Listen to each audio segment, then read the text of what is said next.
está. Buenos días, Velázquez, buenos días, buenos días. Sí, vamos a empezar a grabar nuestra sesión. Ya, a ver. Historia. Desde acá. Ah, ya, pero tenemos que compartir la pantalla.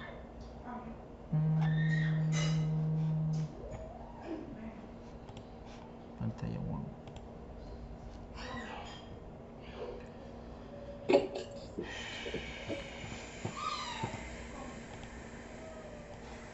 ¿Logran ver la pantalla, muchachos?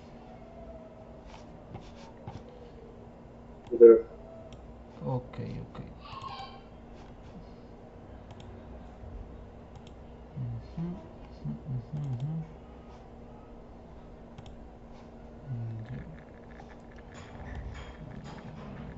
A verlos a ustedes. Ya, ahí está, los veo a todos. Bien, bueno, nuestro tema no es la historia, eso ya lo vimos la semana pasada. Nuestro tema tiene que ver con las comunidades primitivas, es decir, estas primeras poblaciones, ¿no? Donde el hombre empezó, ¿no? A manifestarse, donde apareció el hombre. Tengamos en cuenta de que el hombre nunca ha estado solo, ¿eh? Es decir, si nosotros imaginamos al hombre primitivo, ¿no? Y nos imaginamos a uno solo en la cueva, no. El hombre siempre ha estado, ¿no? Viviendo en sociedad, siempre ha vivido en sociedad. ¿Sí? Tengamos en cuenta ello. El hombre siempre ha vivido en sociedad. ¿Ya? Cuando nosotros hablamos del Australopithecus, hablamos de la comunidad del Australopithecus, ¿no? De muchos homínidos que van a tener esa característica. No hablamos de uno solo, ¿sí? Entonces tengan en cuenta ello. El hombre siempre ha vivido en comunidad, en grupo. Bien, entonces si vamos a hablar nosotros de la comunidad primitiva, tenemos que referirnos a el origen del hombre, a la antropogénesis. ¿Cuándo es que el hombre aparece? ¿Ok? Y respecto a ello, bueno, hay dos teorías, ¿no? Una creacionista y otra la teoría evolutiva. Solo por mencionarlo, la teoría creacionista tiene que ver con la fe, ¿no? Que se sustenta en la Biblia, ¿no? En la Biblia, en este libro tradicional religioso, ¿no? Donde habla de que pues un ser supremo crea al hombre, ¿no? Y etcétera, ya conocemos la historia, ¿no? Que lo crea el sexto día, ¿no? Lo crea de barro, etcétera, etcétera, que fue la obra perfecta y después de eso descansó, ¿ok? Esta es la teoría creacionista, ¿no? ¿Y por qué es importante mencionarla o por qué se menciona dentro de la antropogénesis? Porque de una u otra manera esta fue la primera respuesta que el hombre dio cuando se preguntó en qué momento apareció en la tierra, ¿no? ¿En qué momento apareció el hombre en la tierra? La primera respuesta que se dio fue esta, la teoría creacionista. La teoría evolutiva es algo que es reciente, que se empezó a dar hace 200 años, ¿no? Un poco más atrás, ¿no? Que recién se viene, que se ha dado esto de acá. Pero antes a ello, pues, se pensó siempre de que el hombre provenía a partir de esta teoría creacionista, ¿sí? Bien, entonces vamos a ver qué nos dice la teoría evolutiva. Vamos con la teoría evolutiva, ¿no? Se sustenta en los distintos restos encontrados que prueba un proceso evolutivo de la especie humana, ¿no? Esto no es que a alguien se le ocurrió, ¿no? Nosotros debemos provenir, no. Esto se basa por el hallazgo y la muestra de restos, ¿no? Arqueológicos, en este caso restos fósiles, ¿no? Encontrados, restos óseos encontrados de el proceso evolutivo del hombre. Seres semejantes al hombre, ¿no? Pero con características físicas distintas, ¿no? Con características físicas distintas, ¿no? Y si esto se dio es porque el hombre pasó por un proceso evolutivo, ¿ya? Se fue adaptando con el pasar de los años, con el pasar de los millones de años. El hombre se fue adaptando, ¿sí? Se sigue adaptando, el hombre sigue adaptándose al medio geográfico. Pues la ciencia nos dice que sí. Nosotros nos seguimos adaptando al medio geográfico. ¿Ok? Ahora, esta adaptación no es algo que lo podamos ver de un año a otro. Es un cambio que se da pues en miles de años, ¿no? Pero que sin embargo, por ahí hay ciertos puntos donde se puede decir, mira, estamos dejando de tener esto en nuestro cuerpo porque ya no lo necesitamos. Por ejemplo,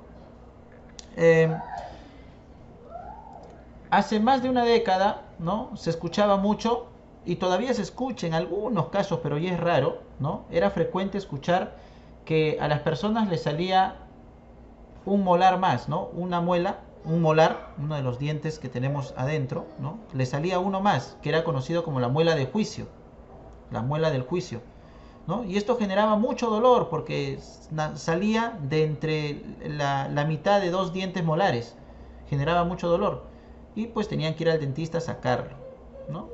Ahora, ¿por qué salía este molar, digamos un molar extra? ¿Por qué salía? Es que hace miles de años el hombre, pues producto de su forma de vida, comía constantemente productos crudos, ¿no? O productos que generaban el desgaste constante de los dientes, ¿no? Principalmente de los dientes molares. Y entonces no tenían, les faltaban, estaban rotos. Y entonces el mismo cuerpo generaba un diente más, ¿no? Generaba un diente más. En la actualidad, producto ya del uso del fuego, de una mejor cocina y una mejor calidad de vida, pues nosotros no comemos usualmente productos duros, ¿no? Todos estos están cocidos, entonces nuestros dientes no tienen este desgaste. No necesitamos un molar más. Sin embargo, hay a algunas personas que les sigue saliendo, ¿no? Pero poco a poco esto va disminuyendo, es decir, cada vez hay menos casos de personas que le sale la muela del juicio. ¿Por qué? Porque nuestro cuerpo ya no lo necesita. Y si no lo necesita, pues con el pasar de los años, hablamos de cientos de años, esa característica física del hombre va a desaparecer. O sea, va a haber un momento en que ya no haya casos de muela de juicio, ¿no? Si es que la condición, ¿no? Del medio lo amerita. ¿Ok? Tengamos en cuenta ello. Entonces, el ser humano va cambiando, sigue cambiando, ¿no? Solo que esto de acá no es algo que lo podamos ver. Mira, el año pasado tenía esto, el año pasado ya no lo tiene. No, esto es algo que pues demora miles y miles de años, ¿sí? Entonces, el ser humano, como también otros seres vivos, se vienen adaptando al medio, ¿no? Se vienen adaptando al medio. ¿Ok? Bien, dentro de los principales autores que van a referirse, van a estudiar, ¿no? Y van a ser los pilares de la teoría evolucionista, vamos a tener a Lamarck, ¿ya? A Lamarck. Vamos a subrayarlo, ¿ya? Lamarck, ¿ya? Dentro de lo que a él se le recuerda, bueno, él acuñó el término biología, ¿ya? ¿No? Etimológicamente, de repente ya con el profesor San Juan han visto qué significa biología, ¿no? ¿Recuerdan qué significa biología? ¿Estudio de qué? De la vida. De la vida, pues, ¿no? Así es, estudio de la vida, ¿no? Lamarck empezó a estudiar la vida y dónde se originó, ¿no? Entonces, él acuñó el término biología, ¿no? Es fundador del estudio de los restos fósiles de los invertebrados, ¿no? Los seres vivos van adaptando su estructura física según la naturaleza lo exige, ¿no? Mira lo importante que dice acá Lamarck, ¿no?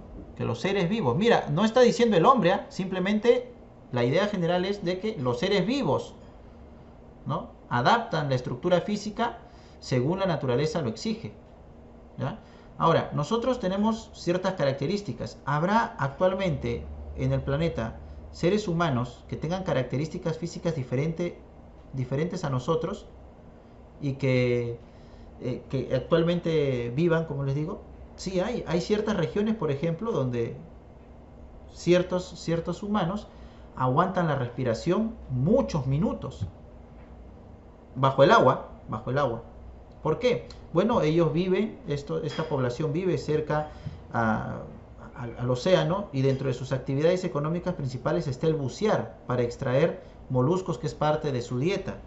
Entonces, su mismo cuerpo, con el pasar de los cientos de años se ha adaptado, ¿no? Y tiene la capacidad de aguantar muchos, pero muchos minutos bajo el agua. Es decir, el cuerpo se va adaptando según a la condición del medio que lo exige, ¿no? O por ejemplo, ¿no? El Perú, hablando de deportes, ¿no? Sobresale bastante a nivel latinoamericano en lo que es el atletismo, ¿no? En competencias de marcha, ¿no? En maratones tenemos importantes representantes que obtienen títulos sudamericanos, latinoamericanos, ¿no? Como es Gladys Tejeda, ¿ya? Que es una peruana maratonista, que aquí cuando compite a nivel de Latinoamérica, de América, gana primer puesto, ¿no? Cuando se va a nivel mundial, queda entre las 10 mejores, ¿no? Igual está Inés Melchor, está Pacheco, no recuerdo, Cristian Pacheco, creo que es su nombre también, del maratonista peruano, ¿no? Que gana competencias en este caso, ¿no? De carrera, de marcha, ¿no? Pero ¿saben qué tiene en común ellos tres? Que los tres son de un lugar específico del Perú, que es del centro, ¿no? Son del centro del país, es decir, son de la sierra.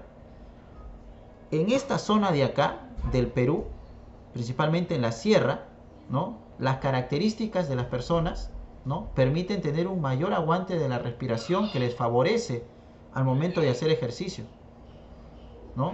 Por ejemplo, una persona que viene de la sierra y viene a hacer actividad física acá en la costa, pues no les dificulta mucho. Pero que una persona en la costa se vaya a la sierra a hacer actividad física, rápidamente pues esto le choca, ¿no? ¿Por qué? Porque nuestro cuerpo no está adaptado, porque arriba hay menos oxígeno. Cosa diferente a lo que pasa si es que las personas que viven arriba bajan, ¿no? A la costa, ¿no? Entonces eso demuestra de que el cuerpo se adapta según, ¿no? Según la exigencia de la naturaleza, ¿ya? El cuerpo se adapta según la exigencia de la naturaleza. Otro autor importante es Wallace. Vamos a subrayar a Wallace.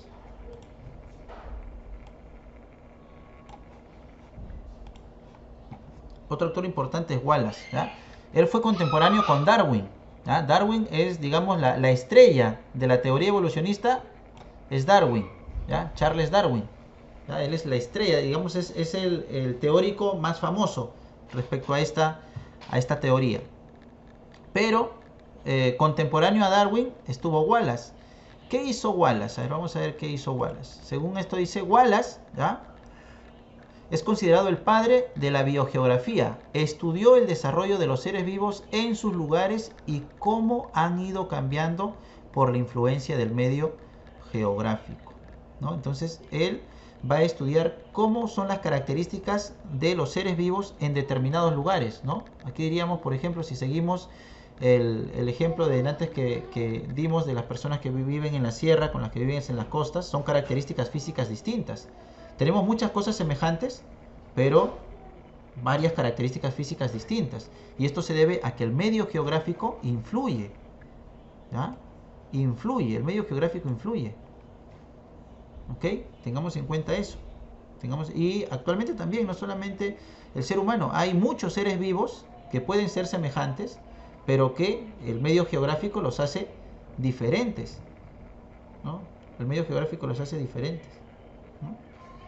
Y que mira, inclusive, no sé, algo rápido que nosotros podemos darnos cuenta, de repente la mayoría de ustedes tiene un gato, ¿no? Un gato en la casa. Los gatos en invierno tienden a tenderse de más vellosidad, de más pelaje, ¿ya? ¿Por qué? Porque la temperatura baja y ellos necesitan, pues, mayor calor. Pero en verano ocurre lo contrario, pues pierden mayor pelaje. ¿Por qué? Porque la temperatura es alta y necesitan estar frescos. ¿Qué deja ver esto? Que pues su mismo cuerpo está condicionado a las características geográficas y climáticas de un lugar, ¿no? Entonces, ese es el gato común que nosotros tenemos acá. Si nosotros nos vamos a la sierra, por ejemplo, el gato andino, su pelaje es mucho más grueso, ¿ya? El gato de la sierra, su pelaje es mucho más grueso, ¿ya? Y entonces ahí también vemos otro ejemplo de que los seres vivos se adaptan, ¿no? Según la influencia del medio geográfico.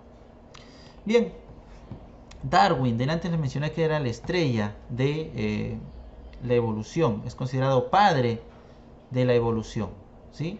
Su obra, ¿ya? Su libro es El origen de las especies, ¿ok? En esta obra de él manifiesta que los seres vivos, ¿ah? No dice el hombre, dice los seres vivos han ido evolucionando por un proceso de miles de años influenciado por el medio geográfico y la lucha entre ellos para la sobrevivencia.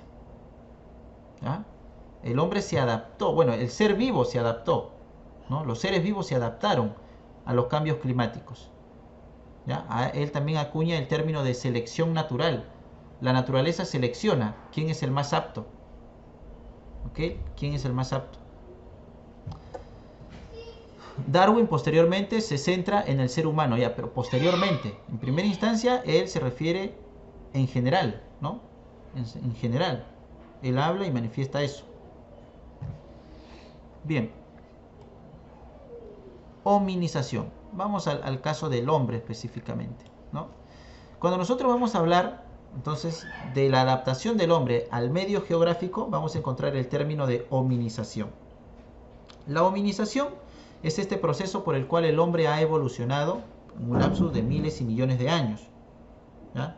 Y este proceso evolutivo no ha sido lineal, ¿no? Ha habido momentos donde pues el hombre ha tenido retrocesos y ha tenido avances, ¿ya? No es que fue un proceso lineal donde ya primero fue bípedo, después hizo sus herramientas, después dominó la posición erguida, después hizo sus armas, ¿no? Si bien es cierto, tenemos una secuencia así, pero este proceso evolutivo no fue lineal, es decir, el hombre no evolucionó de manera, digamos, en la que los logros que iba teniendo, ¿no? Fueron cada vez superiores, ¿no? Hubieron especies, ¿no? Que en vez de ser mejores, retrocedieron, ¿ya? Hubieron muchas especies, dentro de las que conocemos, dentro de las que se mencionan, si bien es cierto, se mencionan a las que han sobresalido, han evolucionado, pero hay muchas otras especies que no se adaptaron y se extinguieron. ¿Por qué? Porque la evolución no fue lineal, ¿ya? Tuvo altos y bajos, ¿sí? Ten en cuenta eso. Entonces, desde acá, desde un primate hasta, pues, la figura actual, ¿no? Que somos nosotros, ¿ok? Ahora, ¿dónde se dio esto de acá? ¿Dónde se inició el proceso evolutivo? ¿Se dio en todo el planeta o se dio en una parte singular, ¿no? de la Tierra? Pues sí, se dio en un lugar específico. Se dio en un lugar específico en África, ubicado en África, ¿ya? Ubicado en África, en el que se conoce como el Valle del Rift, ¿ya? En el Valle del Rift, en esta zona de acá, aparecieron los primeros homínidos en la historia de la humanidad, ¿sí? Ahora, ¿qué pasaba aquí? ¿Qué sucedió aquí para que aquí aparecieran los primeros homínidos? ¿Por qué no apareció en otro lado de África o en Europa o en América? ¿Por qué específicamente en esta zona de acá? Bueno, acá hay unos datos que nos dice que el Valle del Rift es producto de una falla geológica en la cual se han encontrado los restos más antiguos de nuestros antepasados. Aquí apareció el hombre, ¿ya? Ahora, al decir que es una falla, también nos da el dato de que esta zona es un lugar que está en constante movimiento telúrico, ¿ya? Es una zona donde pues se genera mucha energía, generando que pues tenga un clima distinto a toda esta zona aledaña a ella, ¿no? Este cambio, ¿no? Este cambio climático producido por la separación de las placas ha generado que durante millones de años, ¿no? Diversas especies se adapten, ¿no? A las nuevas condiciones ambientales que se generaban acá, ¿no? Se adaptan. Dentro de las muchas especies que se fueron adaptando a las condiciones climáticas que se generaban acá, producto, ¿no? De la separación de las placas, pues estuvo el hombre, ¿no? Entonces, África es considerada la cuna de la humanidad. El hombre ahí se adaptó al medio, ¿ah? Por instinto sobrevivió. Y el trabajo fue el motor de la hominización, ¿no? Cazar, recolectar, pescar, planear para al momento de cazar. ¿Ah? Hay que tener en cuenta eso. Solo una cosita, muchachos. Ahorita vamos a seguir con la clase. Tengo aquí yo la imagen de gran parte de todos ustedes, ¿no? Porque ustedes tienen encendida su cámara. Y yo los veo a todos, ¿ah? Pero algunos los veo conversando, los veo sonriendo. Eh, no sé si quieren opinar o están hablando con otras personas porque su audio está apagado, ¿no? Entonces, eso me llama la atención, ¿no? Si la cámara está encendida es para que el docente se dé cuenta de que tú estás atento a lo que se te está explicando, ¿no? Entonces, ten en cuenta ello, ¿eh? Desde aquí yo veo que hay algunos estudiantes que están conversando, que se están riendo, ¿no? Entonces, ojo con las normas que están establecidas por la institución, ¿sí? Ya. Tú ya eres alguien que comprende eso, ¿no? Que entiende cuáles son las normas. Las normas se han hecho para respetarse, no para pasar por encima de ellas. ¿Ok? Bien, vamos a continuar entonces. ¿Ya? Entonces ya mencionamos que el hombre apareció acá en el Valle de Rif, en África, ¿no? Y se adaptó a los cambios climáticos que se generaban acá producto de la falla geológica que existía en esta zona. La vida del hombre en la Tierra. Bueno, la Tierra tiene muchas etapas, ¿no? Tiene muchas etapas, ¿no? Pero el hombre va a aparecer en la última etapa, en la era cenozoica. La era cenozoica está dividida por la era terciaria, por la edad terciaria y la edad cuaternaria, ¿no? El hombre pertenece a la edad cuaternaria.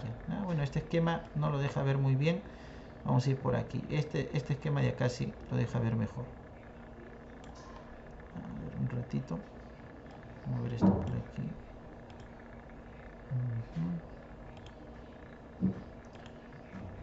Ya, me parece que ahí está mejor. Ya, entonces acá, bueno, acá hay otro esquema, ¿no? Y estas dos últimas etapas, ¿no? Que viene a ser la era cenozoica, ¿no? Esta etapa de acá, color rosada, es la era terciaria, ¿no? Aquí aparecieron mamíferos gigantes, se generaron los Alpes, pastos, ¿no? Pero en la era cuaternaria, ¿no? Apareció el hombre, ¿sí? Apareció el hombre. Eso en relación a en qué momento el hombre en la edad de la Tierra aparece. Aparecemos en la era cenozoica, en la edad cuaternaria, ¿ya?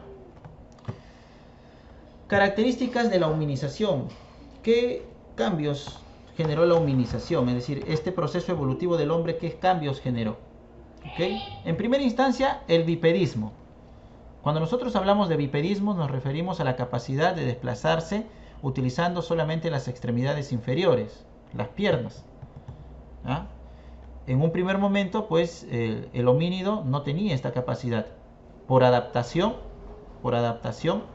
tuvo que empezar a desplazarse utilizando solamente sus dos piernas.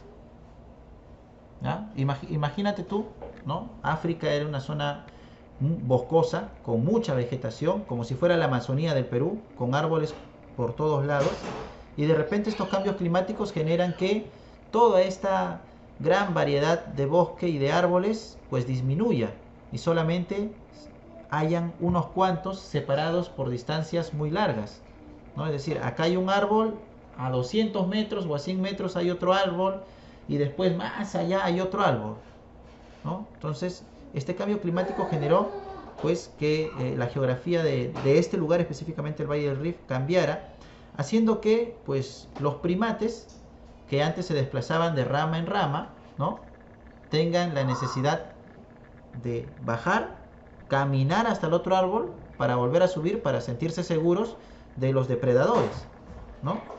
Entonces este ejercicio de bajar, caminar y llegar hasta el otro árbol, con el pasar de los años, de los miles de años, pues ellos se van a dar cuenta de que no es suficiente, porque ellos bajaban y si caminaban en 4 patas, fácilmente eran presa de los depredadores, porque ellos al caminar en 4 patas no podían darse cuenta si es que alguien venía a acecharlos.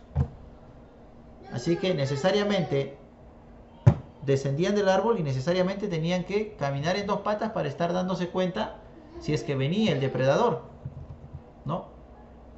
Y de esta manera, pues después de millones de años, adoptar, ¿no?, esta característica de caminar en dos piernas, ¿no?, de caminar en dos piernas. El bipedismo va a ser, pues, todo, o va a generar todo un cambio o una revolución física y biológica en el ser humano, porque el que el hombre pueda movilizarse apoyándose en sus extremidades inferiores va a generar de que haya una mejor visión del horizonte, ¿no? Es decir, el hombre, de estar mirando el piso, ¿no?, va a pasar a tener una vista frontal del espacio, ¿no? Va a tener una vista frontal. Se trasladarán mayores distancias, ¿no?, ya no solamente de un árbol a otro, ¿no?, al darse cuenta que otros lugares hay y si es riesgoso o no, este se va a atrever a ir a distancias mayores, ¿no? Ahora, los rayos solares caen en diferentes partes del cuerpo y contribuyen en el desarrollo de nuestros organismos internos. También los rayos solares, al caer ya en varias partes de nuestro cuerpo, va a generar, ¿no?, que nuestros organismos tengan un mejor desarrollo. Se van a liberar las extremidades superiores, las cuales serán utilizadas para manejar objetos, ¿no? Al ya no utilizar las extremidades superiores para caminar, estas van a estar libres para hacer otras cosas, llevar objetos, ¿no?, o utilizarlas en cualquier necesidad que éste tenga. Otra característica de la humanización va a ser la espalda recta, ¿ok?, erguida, ¿no? Tras el bipedismo, el hombre va a adoptar con el pasar de los miles de años, pues, una postura recta, ¿sí?, una postura erguida. Va a predominar la manipulación de objetos y la elaboración de herramientas.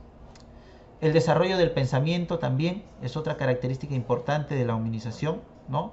El que el hombre haya sido bípedo, el que tenga la espalda recta, va a generar también de que, pues, su cerebro, ¿no?, tenga mayor espacio y crezca, genere que nuestra masa encefálica, ¿no?, nuestro cerebro, crezca. Y al crecer vamos a tener mayor capacidad de raciocinio, ¿no?, generándose, pues, el pensamiento, ¿no?, generándose una mayor inteligencia, ¿no? Aquí dice, ¿no?, se genera un aumento en el volumen de la masa encefálica, es decir, del cerebro, y esto es porque hay un aumento también de la cavidad craneal, ¿no? Nuestro cráneo también empieza a crecer. Y el desarrollo del lenguaje, importantísimo, ¿no?, importantísimo. El hombre, al desarrollar el lenguaje, va a poder empezar a comunicarse, ¿sí?, empezar a comunicarse, porque antes, pues, era balbuceos. Con el desarrollo del lenguaje, en primera instancia onomatopéyico, esto quiere decir utilizando solamente una vocal, ¿sí?, o una sílaba, ¿ya? Oh, oh, ya, ese son onomatopéicos, ¿no? Tú, como cuando, si alguna vez han visto a sus abuelitos, han ido a la sierra, por ahí, cuando dicen que un animal se detenga, no dicen so, le dicen, ¿no? Ese es onomatopéyico, una sola palabra, ¿ya? Hay veces practicamos el lenguaje onomatopéyico, ¿no? Y bueno, el lenguaje articulado ya es lo que nosotros hacemos hasta la actualidad. A ver, seguimos bajando. Bien, aquí vamos a encontrar ya a los restos, ¿no?, a los restos más destacados. Bueno, el hombre, ¿no?, pertenece a la clase de los mamíferos, está dentro del orden de los primates. Dentro de los primates va a haber dos familias, los póngidos y los homínidos. Ahí vamos a estar nosotros, en los homínidos, ¿ya? Tiene la forma del hombre, el homínido tiene la forma del hombre, ¿sí? Dentro de los homínidos van a haber dos géneros, el Australopithecus y el Homo. El Australopithecus, ¿no?, dentro del Australopithecus tenemos un resto muy famoso, que es el Australopithecus afarensis, ¿ok? Que es llamado Lucy, ¿no? Es el resto, ¿no?, de un homínido hallado, pues, en África.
Bien, vamos compartiendo ya.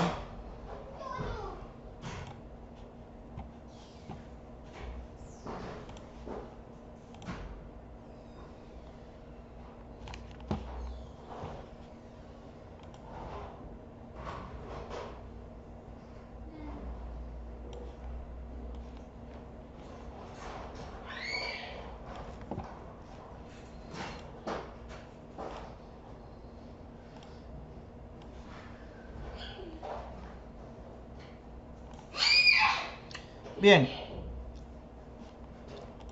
¿no? Estábamos aquí, un ratito, estábamos aquí, ¿no? Viendo esta imagen respecto a los restos, ¿no? Del proceso de hominización.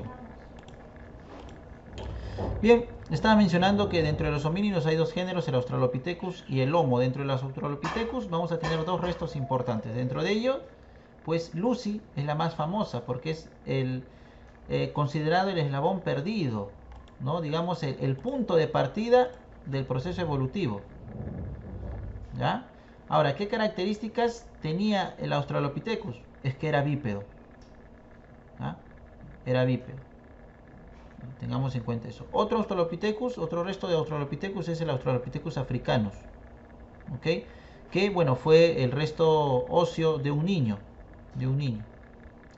Bien, después en el otro lado, en el género Homo, sí vamos a encontrar a varias especies que, pues, atentos con ello porque hay muchas preguntas referentes a estos y es importante conocer sus características de cada uno de ellos o al menos ubicarlas con exactitud, qué características tuvo este. Ya, del Australopithecus es que era bípedo, ¿ok? Es que era bípedo y que estuvo en África, ¿sí? El habilis, el Homo habilis, ¿qué característica tenía? Bueno, dentro de lo que se le conoce, la característica principal del Homo habilis es que éste podía fabricar herramientas. ¿Ya? El habilis fabrica herramientas. ¿Ya? Ya ojo con qué herramientas. No es que te fabricaba, no sé, lampas, picos. No, no, no. Las primeras herramientas van a ser bien rudimentarias, van a ser piedras. ¿Ya? Piedras, chancadores de piedras, ¿no? Para que corte carne, para que rompa madera, ¿no? Ya, estas van a ser las primeras herramientas, ¿ok? Entonces eso es importante lo que te estoy haciendo referencia. Por otro lado, el erectus, ¿ya? El erectus, ¿ya? De su mismo nombre lo dice, ella tiene una posición erguida, ¿sí? Erecta, ¿no? Una posición erguida. Él va a conocer y va a utilizar el fuego. Esto es importantísimo, ¿eh?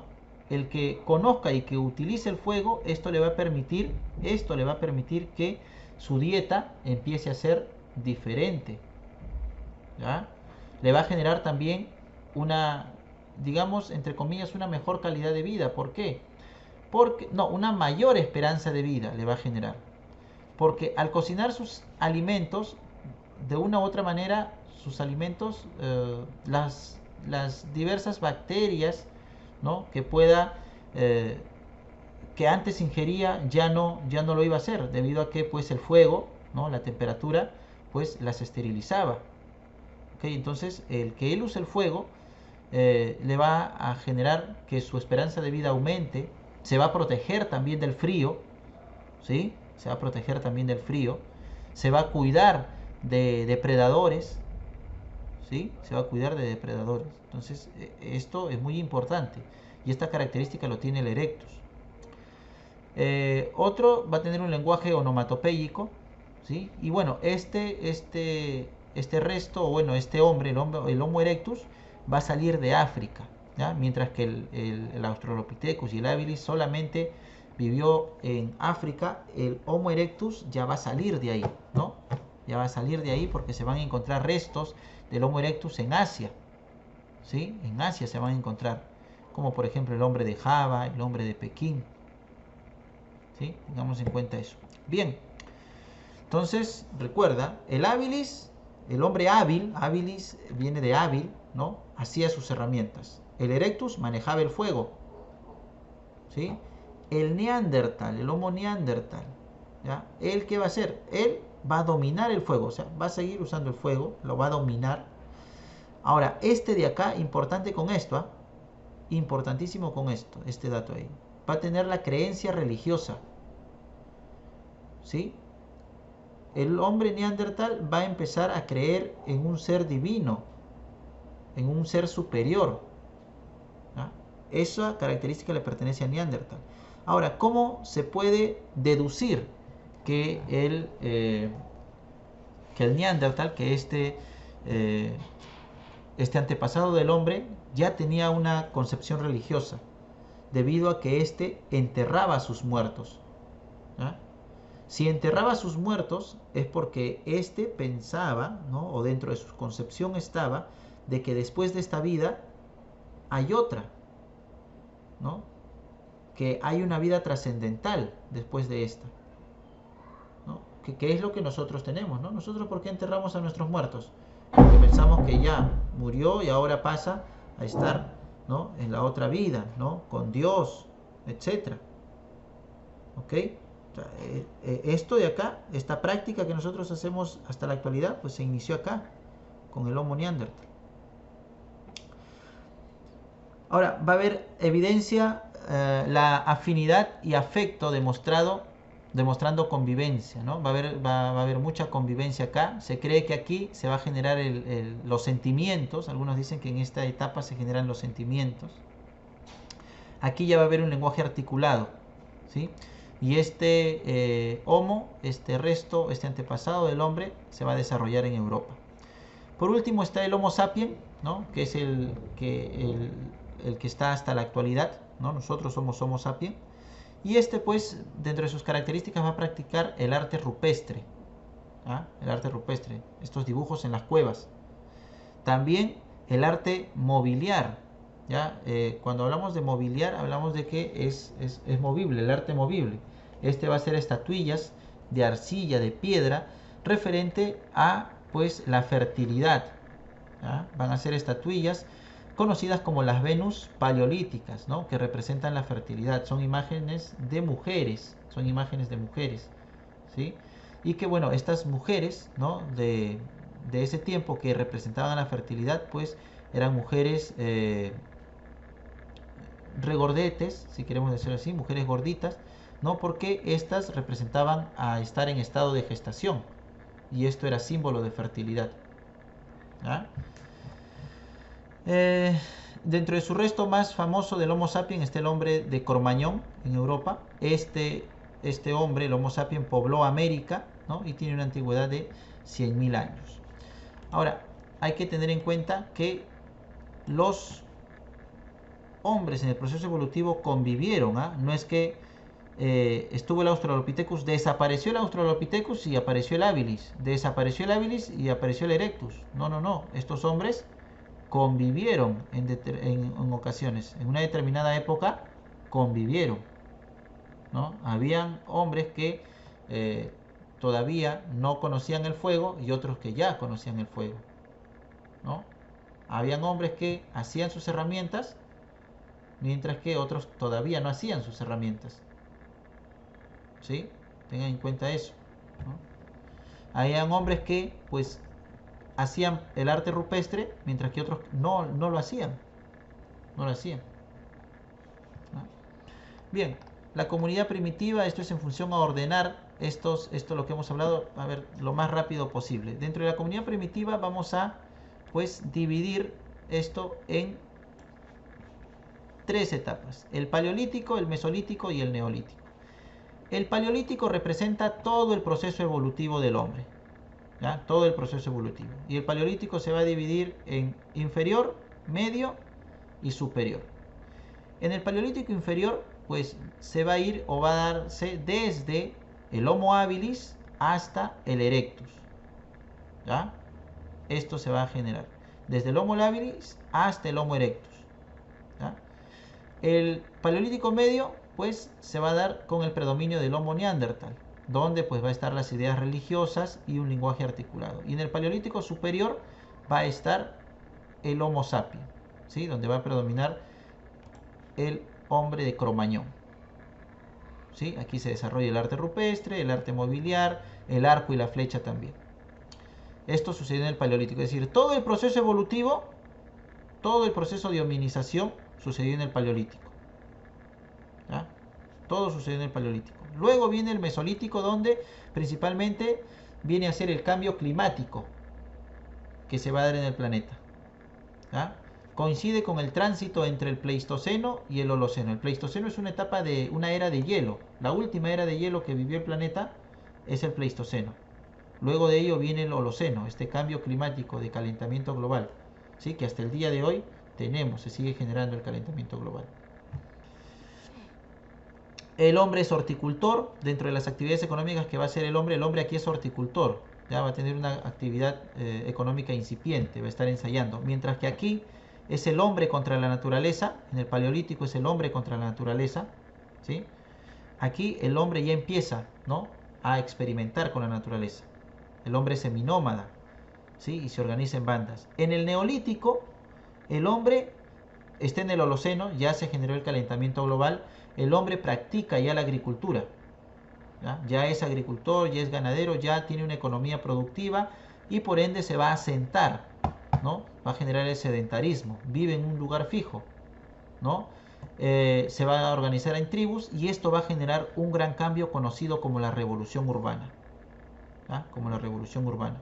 Dentro de los grandes lugares donde se va a desarrollar la revolución urbana y agrícola, pues en Europa se le va a conocer como la media luna fértil, que era un espacio entre Europa y Asia que era muy fértil debido a la presencia de ríos como el Éufrates y el Tigris en Mesopotamia.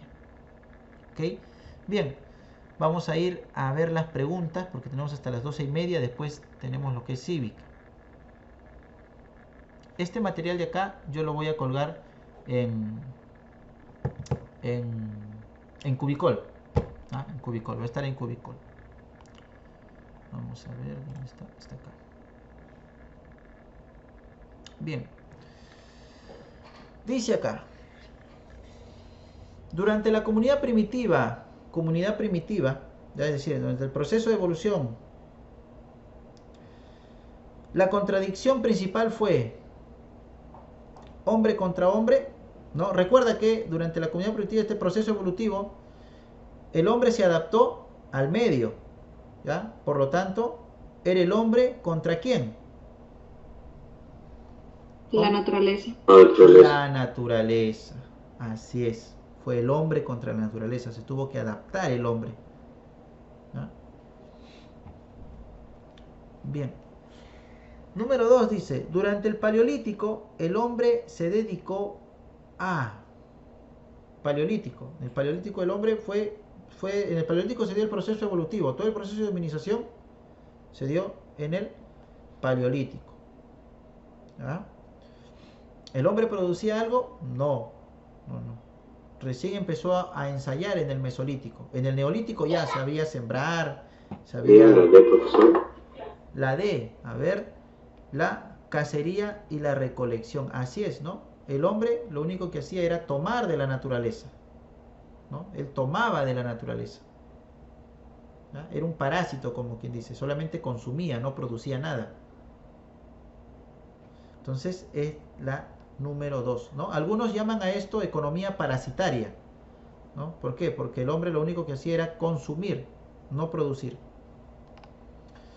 Número 3.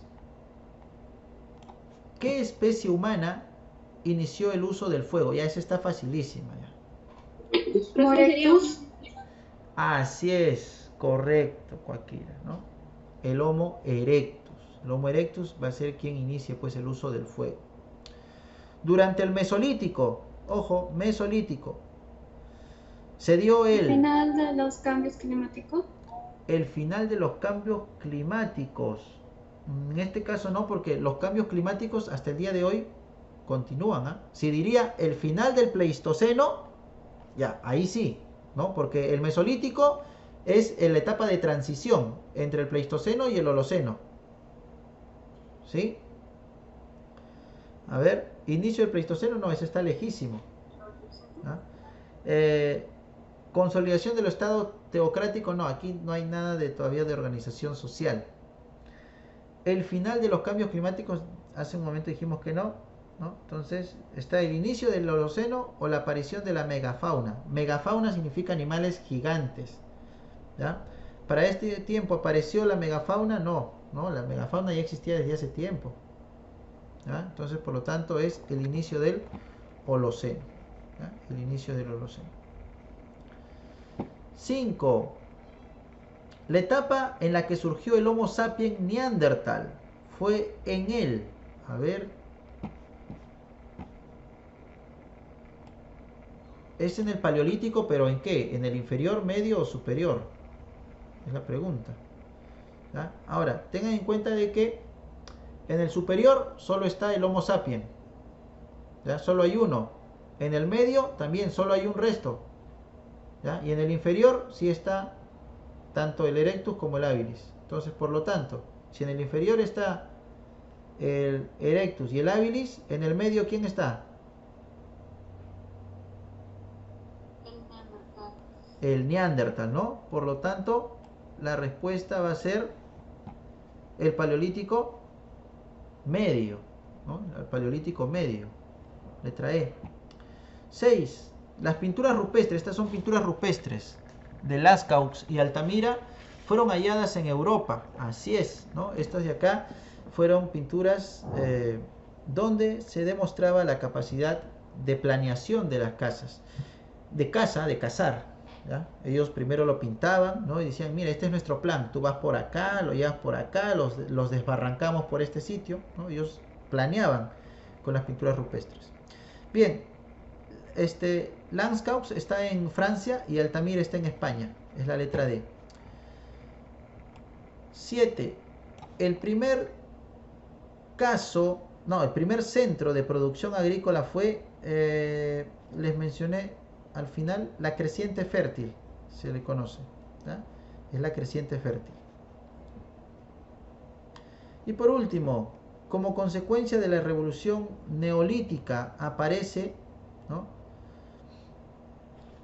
Recuerda que cuando el neolítico genera de que el hombre, o bueno, establece que el hombre ya sabe sembrar, ya sabe criar animales, ya es sedentario, ¿no? Se organiza en tribus. Entonces ya está en un solo lugar. Esto va a generar de que haya una revolución urbana, ¿ya? Van a aparecer las primeras ciudades en esta época, ¿ya? Por ejemplo, Jericó, ¿no? Que es una ciudad bíblica, que aparece en la Biblia, pues, aparece en esta época. Bien, eso entonces en lo que es historia, ¿sí? Nos vemos en 5 minutos, ¿sí? Párense, caminen y en 5 minutos entramos al link de cívica, ¿ya? Bien, muchachos.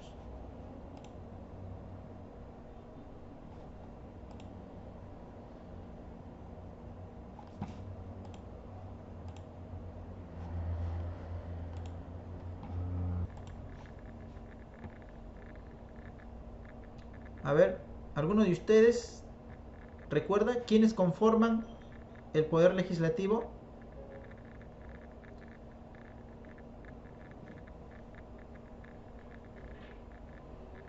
¿Nadie recuerda quién conforma el poder legislativo? Los congresistas. Así es, gracias, Guamacto, ¿no? El poder legislativo está conformado por los congresistas, ¿Cuántos? A ver, Vicente dice, profesor, voy a apagar mi cámara un momento, por favor. Ya. ¿Cuántos congresistas tenemos en la actualidad? 130. 130, así es Cuba, muy bien, ¿no? 130 congresistas, ¿no? 130 representantes en el poder legislativo, ¿ok? Muy bien, muy bien. Bien, a ver, todavía faltan, a ver, ¿cuántos vamos? Vamos 19, de antes éramos casi los veintitantos, ¿ah? De antes éramos casi los veintitantos. ¿Qué ha pasado con los chicos? A ver, somos 22, 19, faltan 3, 4.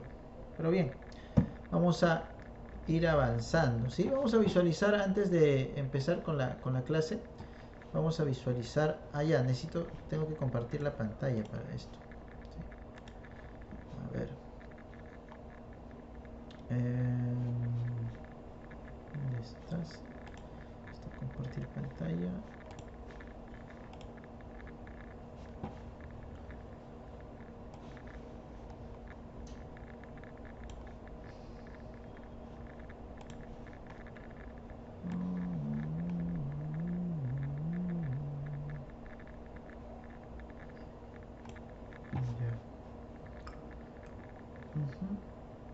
Está acá. Bien.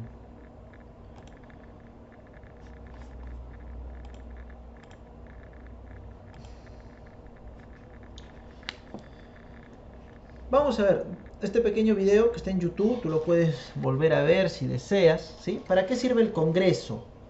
¿Sí? ¿Para qué sirve el Congreso? ¿No? Recuerda que el Poder Legislativo pues, está constituido por el Congreso. Vamos a ver para qué sirve. ¿Sí? Vamos a visualizar el video, vamos a analizarlo, ¿no? Y después ya con la información que nos dé el video, vamos a seguir hablando, vamos a seguir explicando. ¿Ok? Vamos a ver. A ver, el volumen está en todo.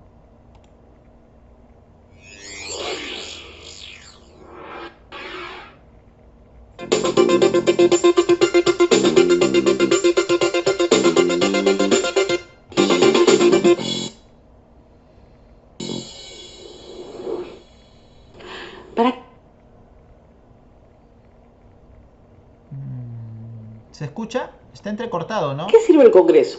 Tal vez uno de los asuntos más complejos. Chicos, ¿está entrecortado, me parece? ¿O se escucha bien? Se escucha, pero el video no se ve tan fluido. Ya, a ver, vamos a ver.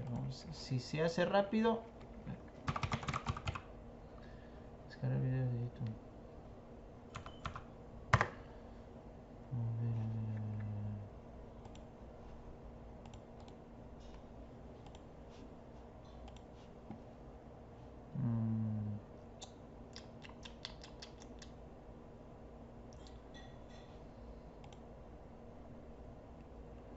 Vamos a ver, vamos a ver, vamos a ver.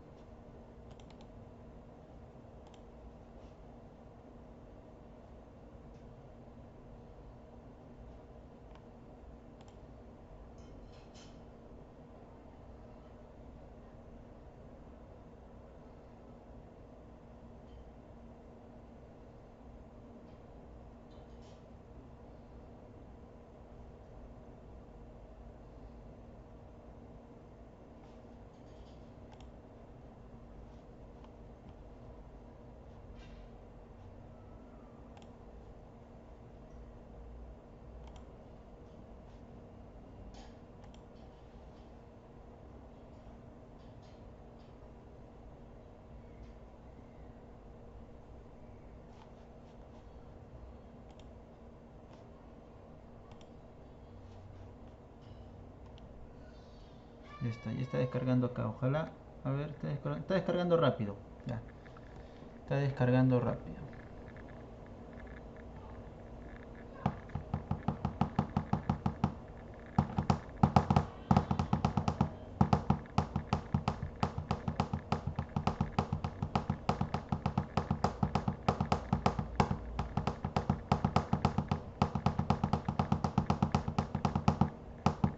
Ya está. Ya está, ya está, ya está. Vamos a ver por acá. Ya está acá.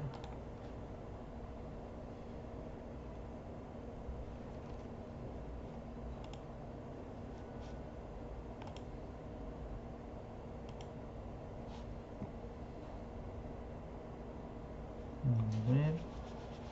Aunque está lento porque está prendido el programa que está grabando la clase. Por eso está lag. Esto.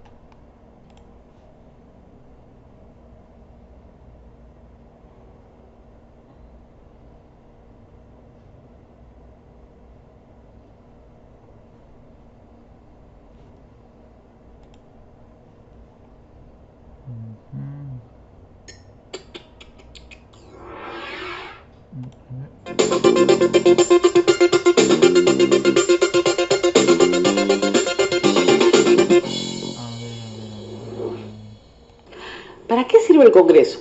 Tal vez uno de los asuntos más complejos de entender para los ciudadanos es cuál es el rol del Congreso moderno en una democracia.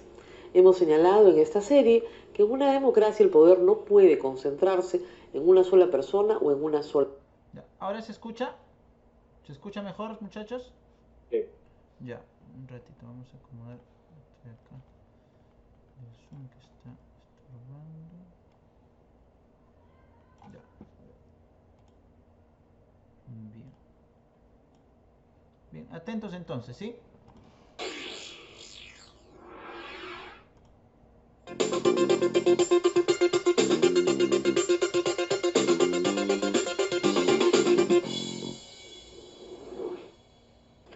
¿Para qué sirve el Congreso? Tal vez uno de los asuntos más complejos de entender para los ciudadanos es cuál es el rol del Congreso moderno en una democracia. Hemos señalado en esta serie que en una democracia el poder no puede concentrarse en una sola persona o en una sola institución. Si así fuera, estaríamos en un régimen totalitario o dictatorial.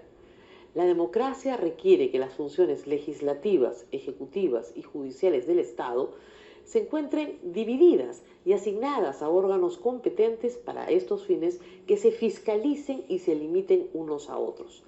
El Congreso, por definición, no puede ser un órgano ejecutivo, ni siquiera tiene iniciativa de gasto público, salvo para fijar su presupuesto interno.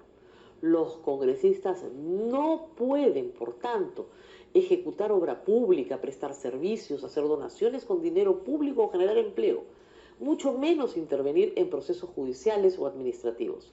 Esta aclaración es importante porque el público, a veces confundido por las propias campañas electorales al Parlamento, reclama estas intervenciones inconstitucionales. Entonces, ¿para qué sirve el Congreso? Sirve en primer lugar para legislar. Esa es la función principal de un Congreso. La ley emana de la representación popular. Es verdad, sin embargo, que el Poder Ejecutivo puede legislar por delegación aprobada por el Congreso o por decretos de urgencia con el mismo rango de ley. Pero estas atribuciones legislativas deben estar sujetas a los requisitos que fija la Constitución y al control posterior del Congreso.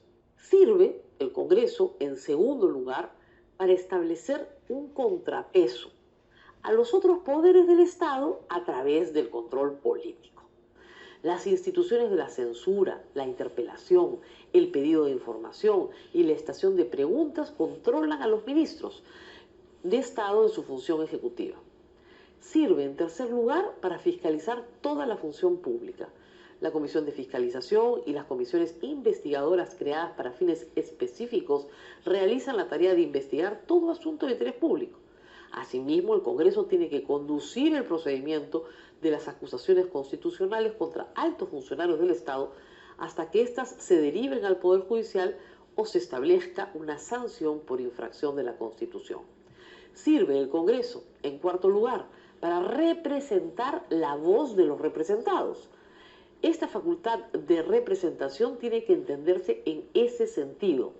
Lamentablemente, un falso concepto de representación ha llevado a los congresistas a pretender realizar tareas propias del Poder Ejecutivo, generando falsas expectativas y un mayor desprestigio del Congreso. Nuestro actual Congreso es unicameral y se compone de 130 congresistas elegidos en distritos electorales regionales por voto preferencial. Su mandato dura 5 años y coincide con el del presidente. Para ser congresista se requiere ser peruano de nacimiento, haber cumplido 25 años y gozar del derecho de sufragio. Nada más. ¿Es el Congreso una institución en crisis? Sobre esto existe un debate académico importante en el mundo entero. En el Perú se asocia su desprestigio a la crisis de los partidos políticos, a la crisis de la representación, al transfugismo y en general al triunfo de la antipolítica. Asimismo, al deterioro del trabajo parlamentario por grupos políticos, siendo estos sustituidos por el individuo que se independiza del colectivo por el cual fue elegido. Para revertir esta situación, se vienen proponiendo reformas constitucionales y legales vinculadas al sistema de elección del congresista, como son la reducción del tamaño del distrito electoral o la eliminación del voto preferencial, así como reformas vinculadas al estatuto del congresista, como la eliminación de la inmunidad parlamentaria o las sanciones drásticas al transfugismo. El tiempo queda corto para hablar del Congreso. Retomaremos esta charla en una próxima ocasión. Bien. Entonces, ahí hemos tenido esto referente a el Congreso de la República.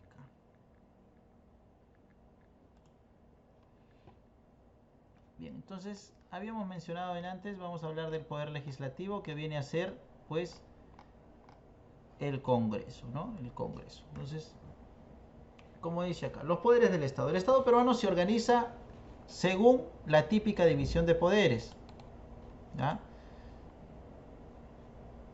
Recuerda eso, nosotros estamos organizados por división de poderes, ¿ya?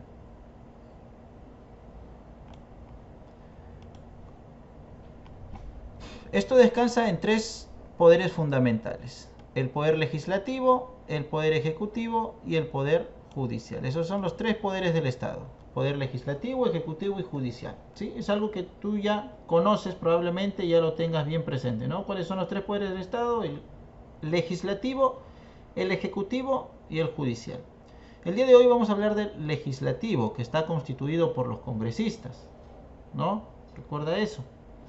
Por ejemplo, ¿no? A ver si lo recuerda. Mendoza, ¿cuántos congresistas son? Mendoza. Mendoza, quiero que me responda Mendoza. ¿Sí, Eugenio? Gracias de todas maneras. Mendoza. Mendoza a la 1. Mendoza a las 2. Mendoza a las 3. Ok. Vamos a tomar registro de ello, ¿no? Se le ha hecho el llamado para que participe. Y no ha contestado. A ver. Otro por ahí. González. A ver, González. González. González. ¿Cuántos congresistas son, González? González a la 1. González a las 2. González a las 3. ¿No? Otro estudiante que se le ha hecho el llamado y no está.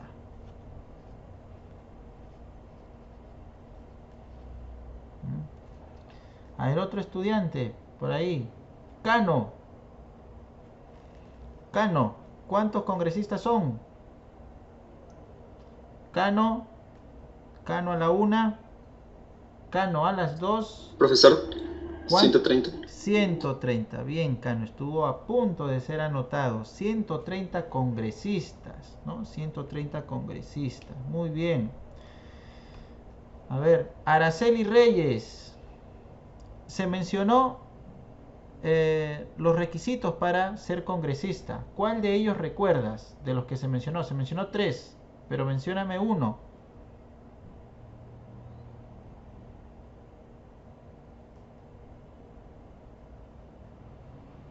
Araceli Reyes. Sí, profesor. Mencióname un requisito para ser congresista.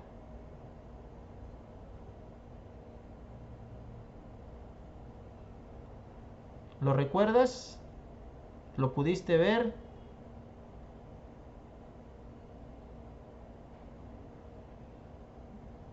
Bien, parece que de repente no viste el dato, pero sí, sí estás en la clase. Es importante que su cámara esté encendida. ¿Sí? Tengan en cuenta eso. A ver. Díaz. Díaz Fernando. Sí, profesor. Ah, ya, ahí está. Díaz, mencióname un requisito para ser congresista.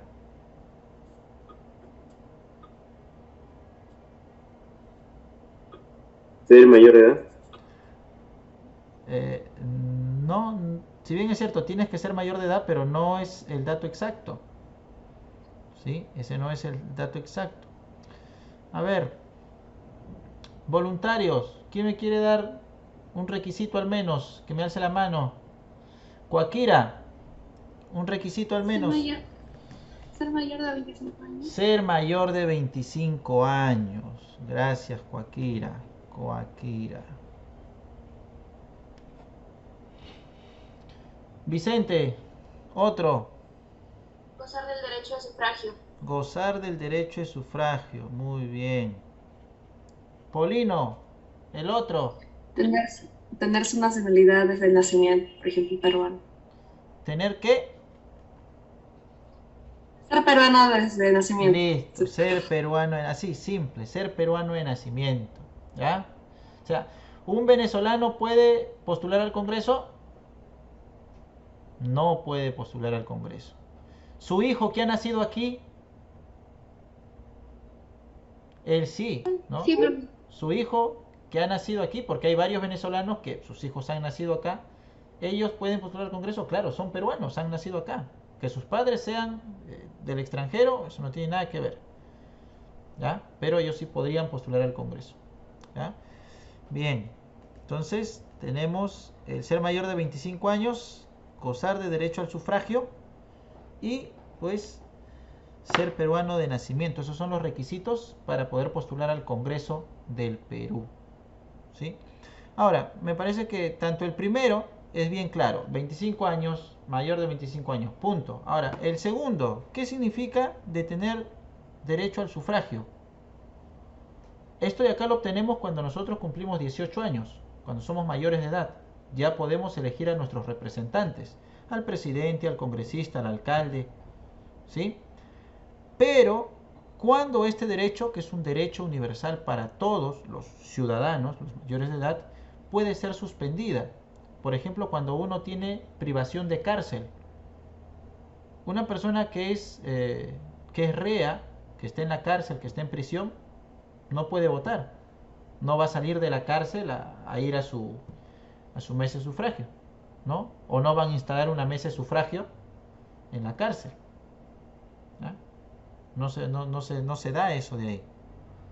¿Sí? Entonces, estas personas, las que tienen privación de libertad, ellas no tienen derecho a sufragio. ¿Sí? Entonces, una persona encarcelada podría postular, no podría postular. ¿Sí? No podría postular, ¿no? Y alguna que esté con una sentencia semejante, ¿no? Por ejemplo, hay personas que no están en la cárcel, pero sí tienen arresto domiciliario. Es decir, su domicilio es su cárcel, no pueden salir de su casa. Ese es el arresto domiciliario, ¿no? Están en su casa encerrados, no pueden salir de sus casas, ¿no? Esas personas tampoco pueden votar, ¿ya? Bien, vamos a continuar aquí con los datos que nos da esta separata de acá, ¿ya? Esta ficha de acá. Dice acá, el poder legislativo, ¿no? Poder legislativo, función de tiempo completo. El congresista, pues, su trabajo es a tiempo completo, ¿no? ¿Puede ser profesor y congresista? No puede. Es congresista al 100%. ¿Ya? No puede desempeñar otra función. ¿Ya? No puede desempeñar otra función. Es decir, si un día yo soy congresista y quiero seguir enseñando el Sofianum, no puedo. No puedo. ¿Ya? Porque esta función es a tiempo completo. Reside en el Congreso. El Poder Legislativo reside en el Congreso, ¿no? Nosotros, ¿cuál es la institución del Poder Legislativo? El Congreso. Consta de una Cámara única de 130 congresistas. ¿Ya? Es un solo grupo de 130 congresistas. Son elegidos por 5 años. Eso también está clarito, ¿no? 5 años, ¿no? En el mismo periodo del presidente. Órgano del gobierno central que representa por excelencia a la nación, ¿no?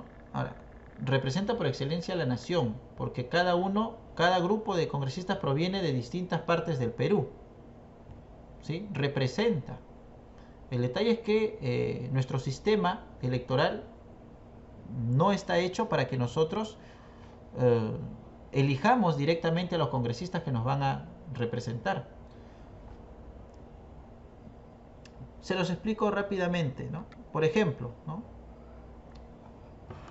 Los escaños, es decir, los asientos, los curules en el Congreso, están distribuidos principalmente de dos maneras, ¿no?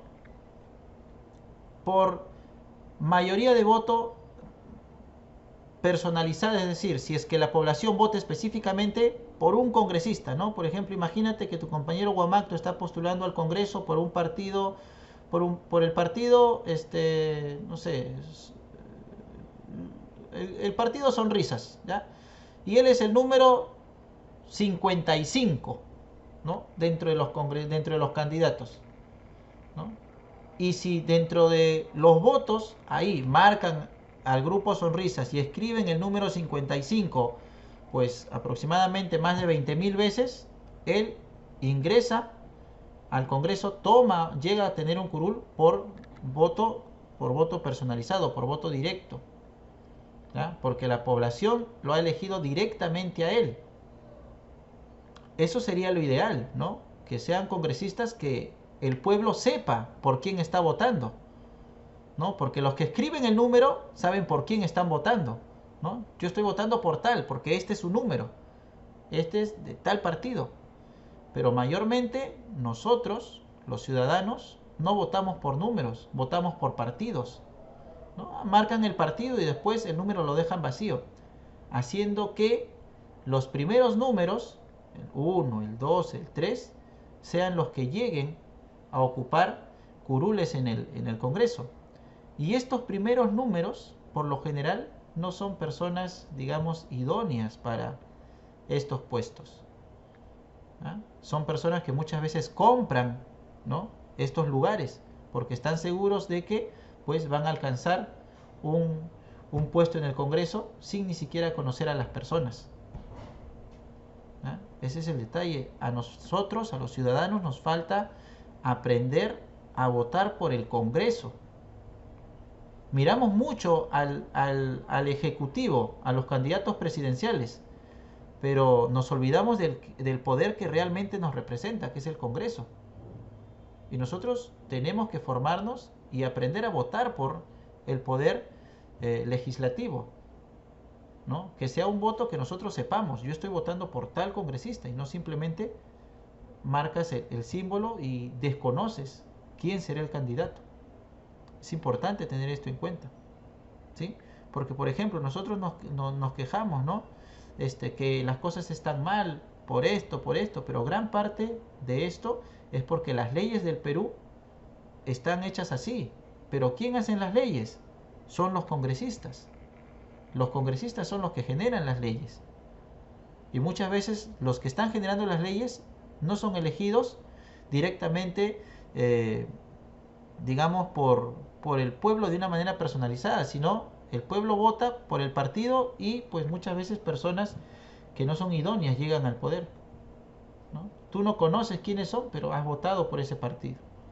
Entonces tenemos que formarnos en función a conocer realmente quiénes son los que están postulando al Congreso, ¿ya?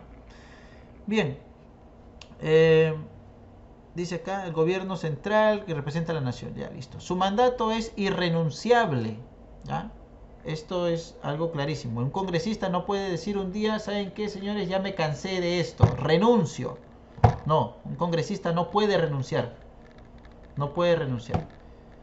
Puede pedir descanso, ¿no? Puede pedir descanso, sí, pero no puede renunciar. Ya, no puede renunciar. ¿Ya? Ten en cuenta eso. ¿Puede ser suspendido? Sí, por algún caso, ¿no? Que transgreda las normas, ¿no? Pero renunciar él no puede. Todo esto de acá está contemplado en la Constitución Política, ¿sí? En el capítulo 4. Por acá está mi Constitución. ¿Dónde está mi Constitución? Aquí está mi Constitución.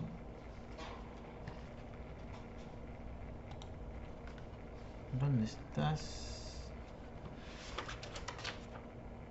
Aquí está. No sé si lo logran ver. Ahí está. Título 4 sobre la estructura del Estado. Ahí está, sobre la estructura del Estado. A partir de ahí, en el título 4, desde el capítulo 1 habla sobre el poder legislativo, ¿ok? Y va desde el artículo 90 hasta el artículo 102, que es lo que ustedes tienen en esa ficha, en ese archivo de Word que se ha puesto ahí en la plataforma de Cubicol, ¿no? Ahí están los artículos, desde el artículo 90 hasta el artículo 102, que hablan todo referente al poder legislativo, ¿ya? Hablan referente al poder legislativo. Atribuciones del Congreso. ¿Qué atribuciones tiene el Congreso? Son 10 atribuciones y esto está en el artículo 102. pueden ustedes visualizar yo lo voy a poner acá, ¿ya? Acá debe estar. Me parece que es este. Este de acá es. Esto es lo que ustedes tienen ahí. Lo que ustedes han abierto. Ya, a ver, vamos a ver. Vamos a ver. Uy, no me digan que lo cerré. No me digan que lo cerré. No, aquí está. Vamos a ver. Esta es la mitad, que diga la mitad.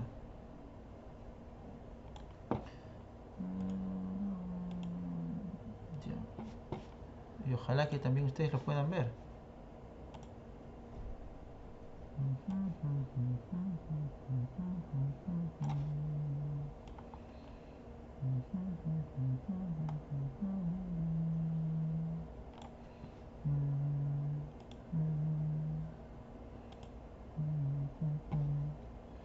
Bien, tenemos esto de acá. A ver. Tenemos esto de acá. Dice, atribuciones del Congreso, artículo 102. ¿No? A ver si buscamos el 102 porque empieza desde el 90. Vamos al 102, al 102.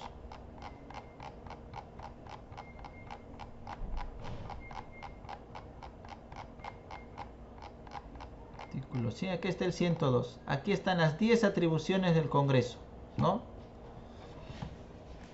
Primera atribución del Congreso, dices, dar leyes y resoluciones legislativas. ¿Ah? O sea, la función del Congreso es dar leyes, ¿no? Dar leyes, ¿no? Ten en cuenta eso.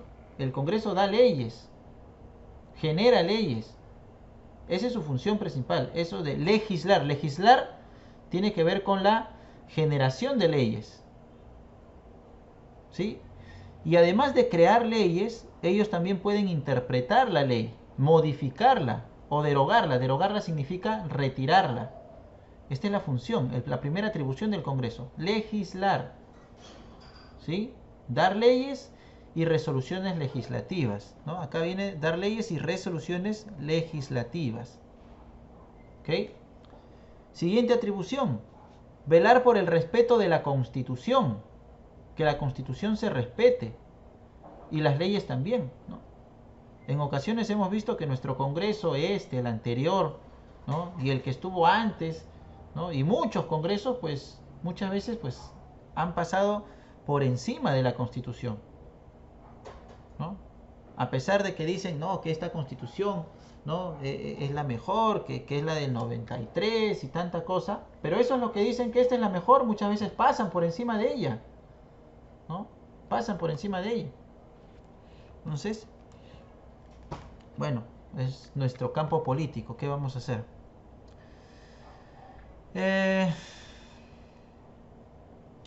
3. Aprobar los tratados de conformidad con la Constitución, ¿no? Cualquier evento referente a la Constitución lo tiene que aprobar el Congreso, ¿no? Aprobar el presupuesto y la cuenta general, es decir, el presupuesto es cuánto el Estado va a gastar el siguiente año, ¿no? ¿Cuánto va a gastar? Porque, por ejemplo, el presidente no es que se le antoje, mañana hacemos un puente acá, ¿ya? Vamos a hacer un puente ahí en San Pedro, ¿no? Para que los chicos del Sofiano puedan bajar del carro y llegar directo a la puerta del colegio. ¿Ah? Él no puede hacer eso. Esto de acá se programa un año antes. ¿Ah? Se programa un año antes. ¿Ah? A ello se le conoce como el presupuesto nacional, ¿no? La construcción de hospitales, de pistas, de carreteras, ¿ya? El desembolso para tal cosa, ¿no? Se programa un año antes. No es que de un momento a otro dice, ya lo hacemos y se construye al día siguiente. Eso no es así. Hay un presupuesto, ya hay algo programado. ¿Ya? Ya hay algo programado. Ahora, de que puede haber gastos de emergencia, ¿no? Por cuestiones desafortunadas como desastres naturales, ¿no? Eso sí, pero después que de un momento a otro, ¿no? Se diga, no, vamos a hacer tal cosa, eso no se da así, no funciona así. ¿Ya? No funciona así. Bien, el presupuesto tiene que ver con la cuenta nacional. La cuenta nacional, pues, está relacionada directamente con el presupuesto. Y esto es aprobado por el Congreso, ¿no? Entonces, van de la mano ahí, van de la mano, tanto el Ejecutivo como el Legislativo, ¿no? Cuando muchas veces los congresistas dicen, yo no sé por qué el Ejecutivo no está haciendo nada por el beneficio del pueblo, pero si tú has aprobado el presupuesto, ¿no? Uno debe preguntarse, pero si ustedes han aprobado el presupuesto, los congresistas saben qué es lo que qué es lo que va a hacer el Ejecutivo, pero muchas veces pues se hacen los desentendidos, ¿no? Es como decir, no, ustedes saben cuáles son la lista de obras, saben qué poblaciones van a ser beneficiadas, ¿no? Y se les hace la pregunta y se hacen los desentendidos, ¿no? O sea, hay que tener en cuenta ello, ¿no?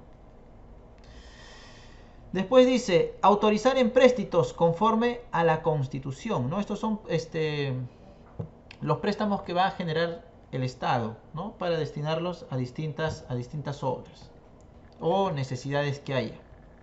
Aprobar la demarcación territorial que proponga el Poder Ejecutivo, ¿no? Aprobar la demarcación territorial sobre nuestras fronteras, ¿no?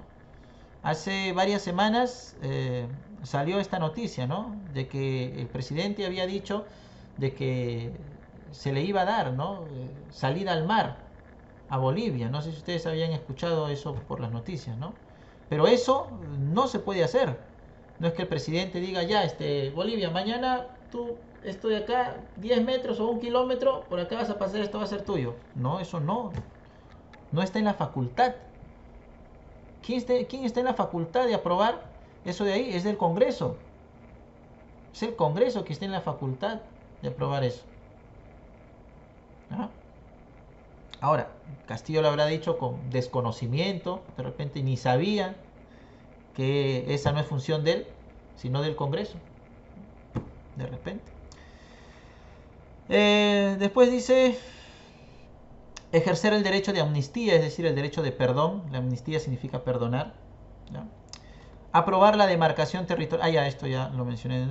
Prestar consentimiento para el ingreso de tropas extranjeras en el territorio de la República, ¿no? Siempre que no afecte en forma alguna la soberanía nacional, ¿no?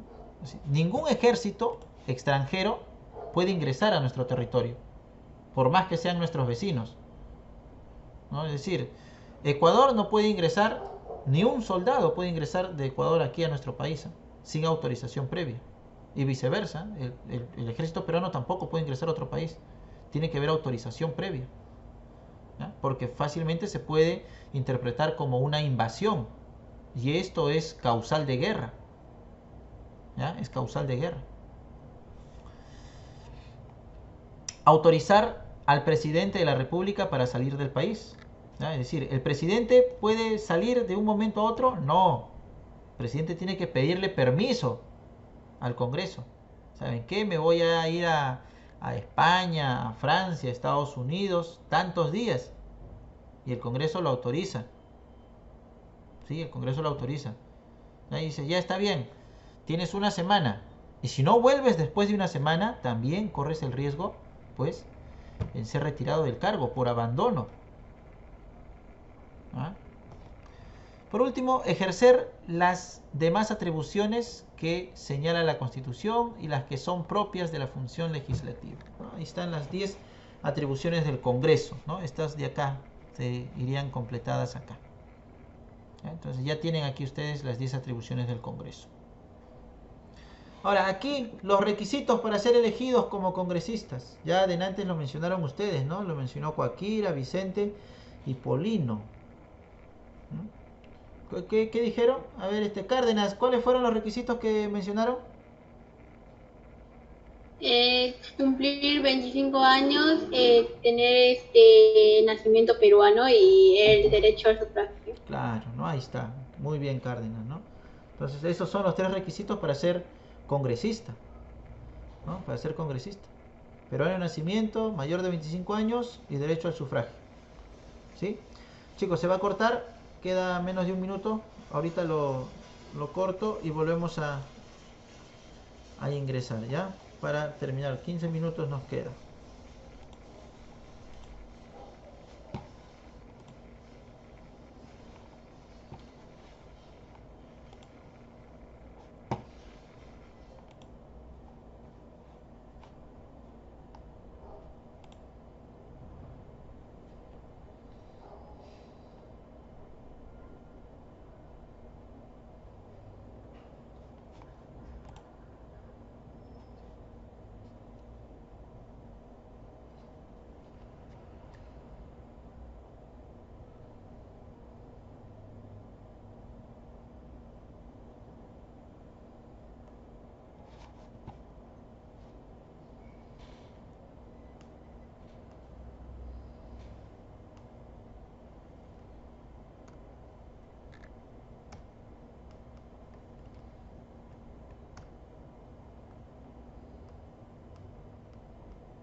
Bien, chicos, vamos a esperar un minuto. Están ingresando todavía tus compañeros.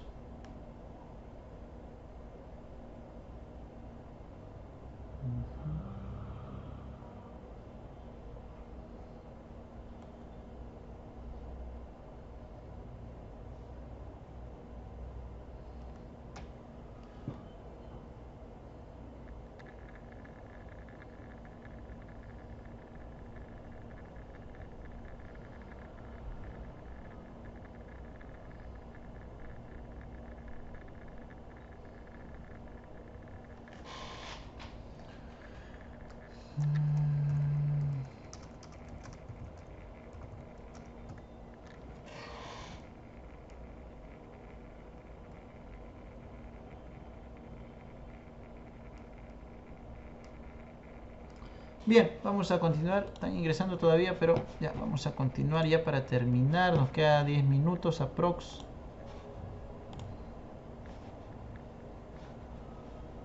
Bien.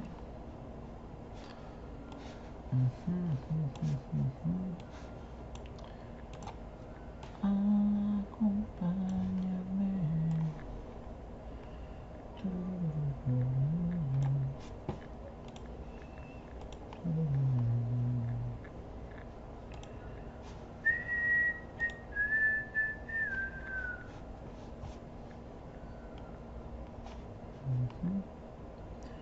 Lo otro era estructura del Estado. Entonces habíamos visto aquí su compañera, ¿qué fue? Manríquez, creo, me pareció que leí. Hubo una compañera que mencionó los requisitos. ¿Quién fue? Cárdenas, ¿no? Cárdenas fue quien mencionó. Sí, ¿no? Cárdenas, ¿no? Mencionó los requisitos, ¿no? Para ser congresistas, esos tres nomás. Bien, a ver, vamos a ver qué otro dato nos da aquí ya para terminar, porque esta semana no tienen tarea, creo. Leí más o menos que no tienen tarea, ¿no? Qué raro, digo, ¿cómo los chicos de quinto no van a tener tarea? Pero bueno, ya si así está, ¿qué vamos a hacer? ¿No? A ver, de todas maneras voy a confirmar esto con Renzo, ¿ya? Renzo, los chicos de quinto quieren tarea. ¿Cómo hago? Ya le pregunté a Renzo, ¿ya? Vamos a ver qué nos dice. A ver, dice, organización del Congreso de la República. ¿Cómo está organizado, ¿no? El Congreso de la República se organiza, bueno, sabemos que son 130, ¿no? Y a estos 130 se les conoce como el Pleno del Congreso, ¿sí? El Pleno del Congreso está constituido por estos 130 congresistas. ¿Ya? Tengan en cuenta esto, ¿no? Es la instancia máxima de deliberación y decisión del Congreso. Los congresistas, para cumplir sus atribuciones, se reúnen en legislaturas, ¿ya? Las legislaturas vienen a ser las asambleas, ¿ya? Y estas asambleas se dan para crear leyes o modificarlas o derogarlas, ¿sí? Ten en cuenta eso. Las legislaturas vienen a ser, pues, las asambleas que realizan ellos, ¿sí? Ten en cuenta eso. Ahora, estas legislaturas pueden ser legislaturas ordinarias,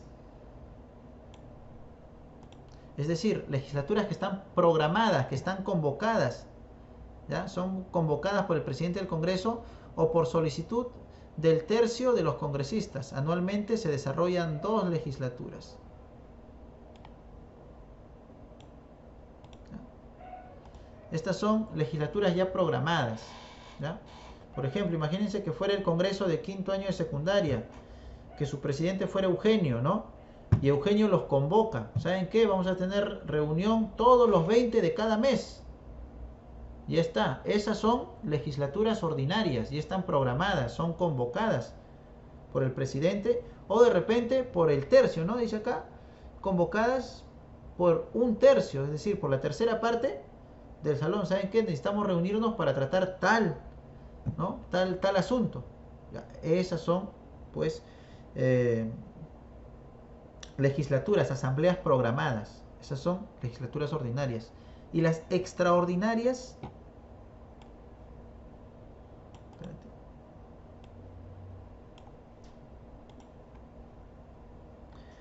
son convocadas por el presidente de la República.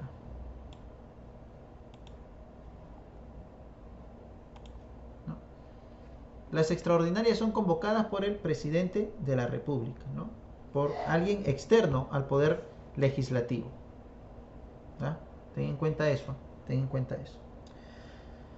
Ahora, dentro del Congreso tenemos la mesa directiva, ¿no? Que está encargada por los que dirigen el Congreso, ¿no? Los que se sientan adelante. No sé si alguna vez han visto la imagen del Congreso. ¿Han visto una imagen del Congreso? El Congreso del Perú, vamos a poner acá.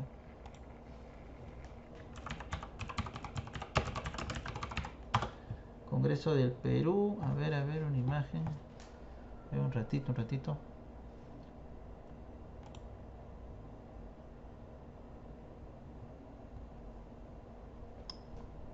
A ver, ahí está. Acá hay una imagen, está listo.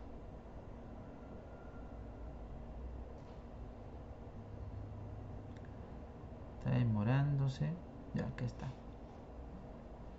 Esta imagen, por ejemplo, ¿no? Esta imagen corresponde al Congreso de la República, ¿no? Esto de aquí es el pleno del Congreso, toda la asamblea, ¿sí? Los 130 congresistas, ¿no?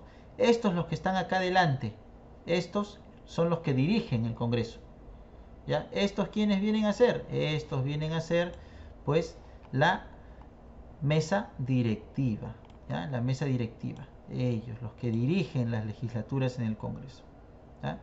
Después está el Consejo Directivo, ¿no? Que tiene la función de elaborar la agenda de las legislaturas ordinarias, ¿ya? Como una especie, digamos, de secretarios, ¿no? A ver, ¿qué vamos a tratar? ¿Cuáles van a ser los asuntos? Ya, los asuntos va a ser hablar de la falta de agua, de la subida de precios, de la delincuencia, ya, esta seguidilla de temas, ¿no? Como si fuera el sílabus de temas, ya, eso se encarga, pues, el Consejo Directivo, ¿no? De establecer cuáles van a ser, pues, en este caso, la agenda, ¿no? Su función es elaborar la agenda de las legislaturas.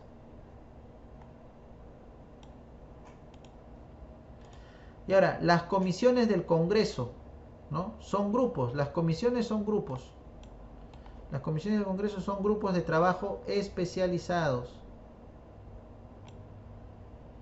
¿no? Hay un grupo que se va a encargar de algún asunto que ellos deseen o sientan que es importante, ¿no? La comisión de tratar la vacancia del presidente. Hay un grupo que está viendo si vacan al presidente. La comisión de censurar al ministro de Salud. Ya hay otro grupo que está viendo si censuran al ministro de Salud, ¿no? La comisión que está viendo el problema de los hospitales. Ya, ¿no? Hay otro grupo de congresistas que está viendo ese problema, ¿no? Se separan en grupos para ver diferentes asuntos o necesidades, ¿no? Aunque últimamente estamos viendo que el Congreso más se encarga de perseguir al Ejecutivo que de buscar beneficios para el pueblo. Pero bien, eso siempre se ha dado, ¿no? Dentro de las comisiones, pues vamos a tener las comisiones investigadoras, ¿no? Las que se encargan de investigar, ¿no? Ciertos asuntos particulares, ¿no? De interés nacional, ¿no? Los casos de corrupción, ¿no? Las comisiones especiales, ¿no? También constituidas con fines ceremoniales y protocolos, ¿no? Comisión especial para la juramentación de tal ministro, ¿no? Con las comisiones ordinarias, ¿no? Que son grupos de trabajo especializadas para estudiar y dictaminar proyectos de ley, ¿no? Luego de ser sometidos por el Pleno del Congreso, ¿no? La comisión permanente, ¿no? Y así se van dando las comisiones, ¿ok? Bien, Renzo no me responde, así que... Ah, no, sí, acá está, ya me respondió. A ver, Renzo dice... Esta semana no se deja, ya, no hay tarea entonces esta semana. De repente la próxima. Pero la próxima, ¿cómo será? Porque la próxima, ¿cuándo vuelven a las presenciales? ¿Ya les dijeron? ¿La primera semana de abril? ¿El 28? A ver, ¿el 28 de marzo vuelven? El lunes 28, profesor, de que ya entran, pero por distintos horarios. Hay que ver el horario que le corresponde al quinto. Ah, ya. O sea, la otra semana ya están ustedes adentro. Nos vamos a ver. Muy bien, muy bien, muy bien. Sí, porque acá los veo muy fríos, otros están por ahí bostezando, ¿no? Ya, qué bueno volverlos a ver. Ya seguramente el colegio va a tomar los lineamientos necesarios para protegernos y desarrollar las actividades de manera normal. Bien, muchachos. Gracias, profesor Cusco. Bien, muchachos. Entonces, de esta manera estamos llegando ya al final de la sesión. Gracias ya por su asistencia, por su participación. Y ojo con aquellos chicos que se les llamó y que no contestaron, ¿ah? ¿Ya? Gracias también a Coaquira, Vicente, Polino, que estuvieron atentas. A su compañera, ¿dónde estás? Te había visto antes. Cárdenas, que estuvo atenta al momento de responder la pregunta, ¿no? Bien, chicos. Gracias, entonces nos estamos viendo la próxima semana y vamos a ver, ¿no? cómo nos toca. ¿Sí? Cuídense mucho. Hasta luego.